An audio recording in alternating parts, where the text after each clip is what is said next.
नमस्ते, मेरा नाम शुभम है और आप मुझे ब्रेन ऑफ बिहार पे देख रहे हैं। सहारा के क्यू शॉप का एनसीएलटी से ऑर्डर आया था 6 दिसंबर को। चूंकि हॉस्पिटल वाला ही मैटर हाईलाइटेड था तो क्यू शॉप वाले पे लोग ध्यान नहीं दिए, जबकि लोगों का पैसा क्यू शॉप में भी जमा है। सहारा हॉस्पिटल में किसी का पैसा नहीं जमा था। एक हुआ था कि सहारा का प्रॉपर्टी बिका, लोगों को पैसा नहीं मिलेगा, इसलिए सहारा हॉस्पिटल ज्यादा ट्रेंडिंग में था। लोगों को मतलब रहना चाहिए क्यूशॉप से, क्योंकि क्यूशॉप में लोगों का पैसा फंसा हुआ है। और जिस हिसाब से ये एनसीएलटी का सिस्टम चल रहा है, उस हिसाब से बड़े बड़े कॉरपोरेट और बैंक फाइनेंशियल इंस्टीट्यूशन का पैसा मिल जाएगा और आम पब्लिक गरीब आदमी जो कि इस प्रोसेस से नहीं जा सकता है पैसा लेने, उसका पेपर धरा का धरा रह जाएगा अगर अभी कुछ नहीं किया गया तो।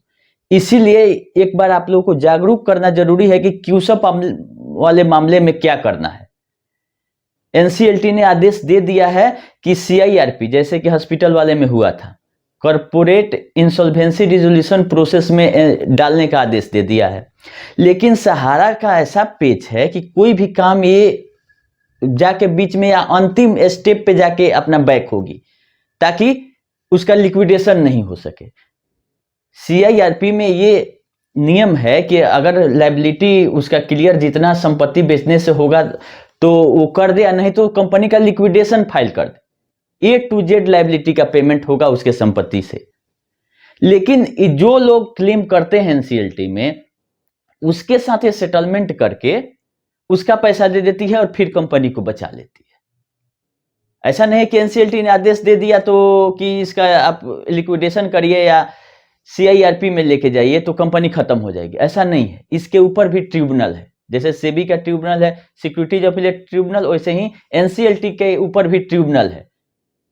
तो ये मैटर 6 तारीख को आया है आदेश कि इसका कॉर्पोरेट इंसॉल्वेंसी में इसको डाल दीजिए। और मैटर है केवल 4 करोड़ 75 लाख का। जो क्यूशॉप बना था 2013 में, ये पूरा वेयर हाउसिंग लिए थे ऑल इंडिया बेसिस पर। उसी में सिग्मा सप्लाई चेन करके एक कंपनी है, उसका गोडाउन इन्होंने लिया था पूरे इंडिया में। और उसका गोडाउन रेंट और बाकी सब सर्विसेज का, ट्रांसपोर्टेशन, इस सब का जोड़ जाड़ के 2 करोड़ 19 लाख रुपया का ड्यूज था, जो कि विथ इंटरेस्ट 4 करोड़ 75 लाख हो गया। और ये 18% ब्याज जोड़ रही है जो ड्यूज है उसका। और उसी के अगेंस्ट में इसको एनसीएलटी में फाइल कर दी कि नहीं, ये अपना लायबिलिटी नहीं क्लियर कर रहे हैं, कॉर्पोरेट इंसॉल्वेंसी में इसको ले जाइए और मेरा भुगतान कराइए। और एनसीएलटी ने एक्सेप्ट कर लिया कि हाँ, उसका दावा अच्छा ठीक है।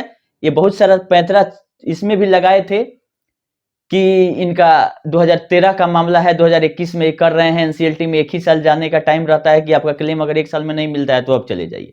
लेकिन कोर्ट ने ये सब तथ्यों को खारिज किया सहारा के, बोला कि कोई दिक्कत नहीं है, केस एडमिट होगा, क्योंकि बहुत सारा प्रोसेस उसमें हर 1 साल कुछ ना कुछ चला है। बीच में ये बोले कि मेरा 2 करोड़ 65 लाख का माल ये चोरी कर लिए या बेच दिए मेरे गोडाउन से, ऐसा एलिगेशन लगाया गया है सप्लाई चेन वाली कंपनी पर कि ये इनका रेंट बाकी था तो मेरा बंधक बना लिए थे मेरे माल को, और उसमें मेरा 2 करोड़ 65 लाख का माल ये चोरी कर लिया। और ये फॉल्स स्टेटमेंट है, इसका प्रूफ कोई नहीं दे पाए कोर्ट में। ऑर्डर में सारा चीज लिखा हुआ है कि ऐसा कोई, आप उसका प्रूफ बताइए कि इन्होंने माल चोरी किया या बेचवाया, तो उसका प्रूफ कोई नहीं ये दे पाए। फॉल्स स्टेटमेंट, ऐसा कंपनी सप्लाई चेन बोल रही कि फॉल्स स्टेटमेंट, ऐसे ही एलिगेशन लगा दिया कि मेरा माल गोडाउन से बेचवा दिया। तो ये सब करामात करने के बावजूद ये आदेश हो गया। सहारा क्यूशॉप यूनिक प्रोडक्ट रेंज लिमिटेड, नाम आप लोग अच्छे से सुनिएगा। क्यूशॉप में भी इनका 2-3 कंपनी है।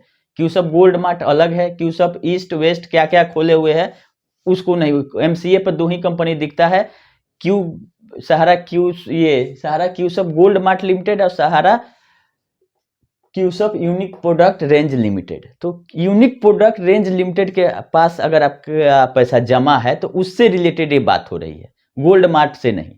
हर एक कंपनी अलग है, एंटिटी अलग है, अलग अलग केस है। ऐसा नहीं है कि सहारा के नाम पर सब चलेगा।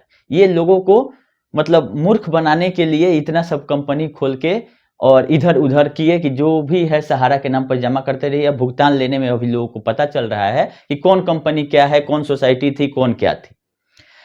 तो इसमें ये आदेश हो गया है कि आप इसका इंसॉल्वेंसी प्लान में, लेकिन अब 30 दिन के अंदर अपील फाइल हो सकता है। तो अपील करती है कि नहीं करती, इस पे हम नजर बनाए हुए हैं कि अपील में जाएगी ही पक्का, बिना अपील में गए हुए तो सहारा मानती नहीं है। 4,75,00,000 रुपया ये देगी, लेकिन अपील फाइल करेगी, अपील में सुनवाई होगा, 2-4-6 महीना का टाइम कटेगा, और जब लास्ट ऑर्डर का डेट आएगा तब बोलेगी कि हम दोनों आदमी सेटलमेंट कर रहे हैं और 4,75,00,000 या 4 लाख 4 करोड़ जितना में हमारा सेटलमेंट हुआ, आप हमको छोड़ दीजिए, कंपनी को लिक्विडेशन नहीं करवाइए। यही इसका पैंतरा। हॉस्पिटल वाला केस में भी यही हुआ है।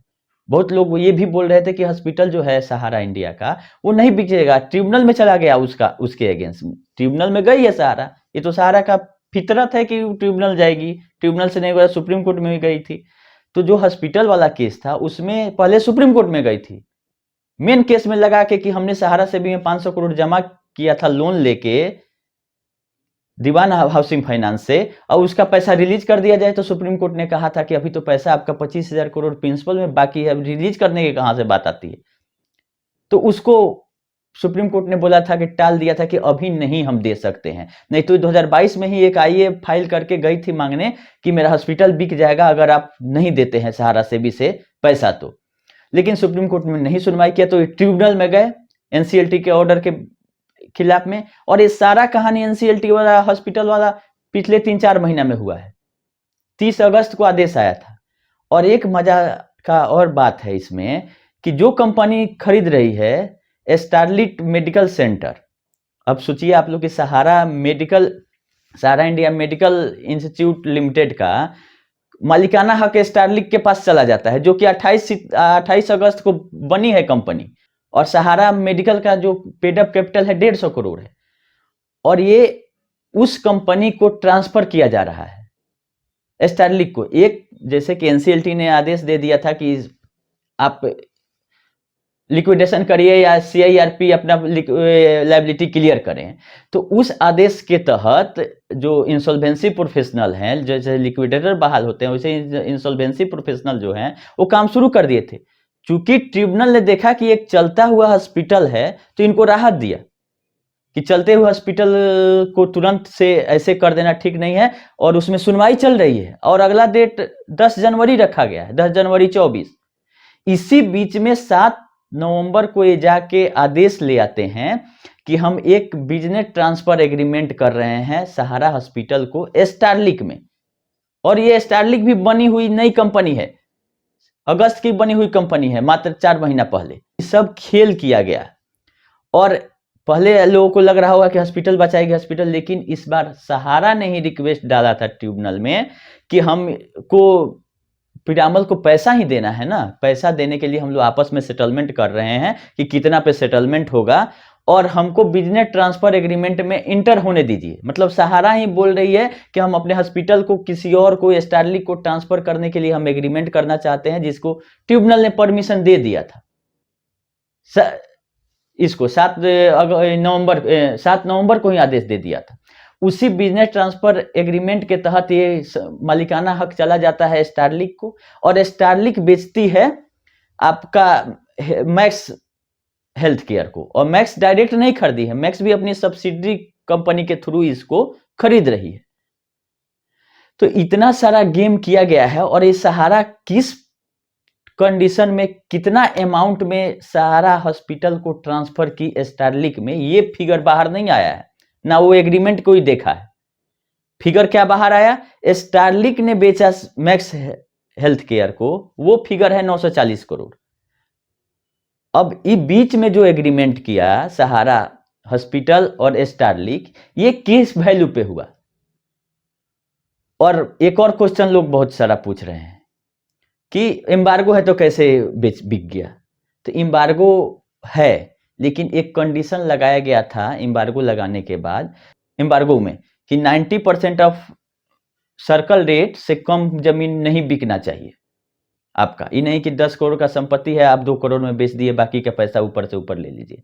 तो 2 कंडीशन है कि पहला कि अगर बिकेगा पैसा तो सहारा सेबी में जाएगा, दूसरा, और कोई भी संपत्ति आप बेचिएगा तो 90% ऑफ सर्कल रेट से नीचे नहीं होना चाहिए, उसके नीचे है तो फिर सुप्रीम कोर्ट में जाके परमिशन लेना पड़ेगा आपको।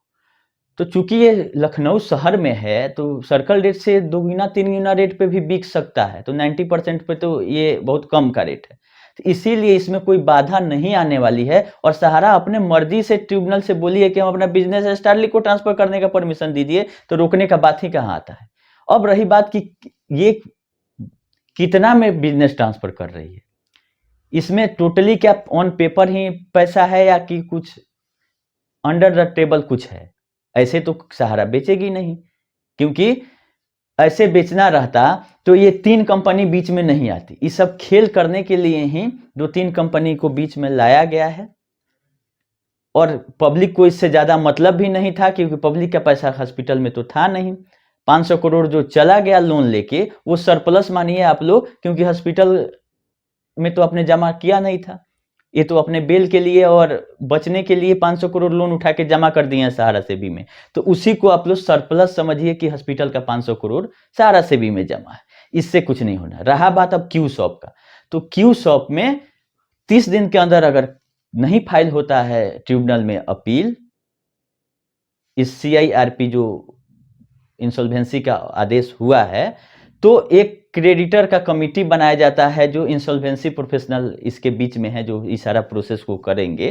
तो उसमें कॉल किया जाएगा कि कितना कितना लोगों का पैसा बाकी है और लोग करे। अब इस सारे क्रेडिटर को किया जाता है कि फाइनेंशियल क्रेडिटर को किया जाता है, ये सब अभी आगे जांच का विषय है, या ये 475 दे के रफा दफा करती है मामला सहारा कि नहीं, 475 दे के निकलिए, जब लग रहा है कि 1000-2000 करोड़ देना पड़ेगा अगर सब लोगों का भुगतान होने लगे।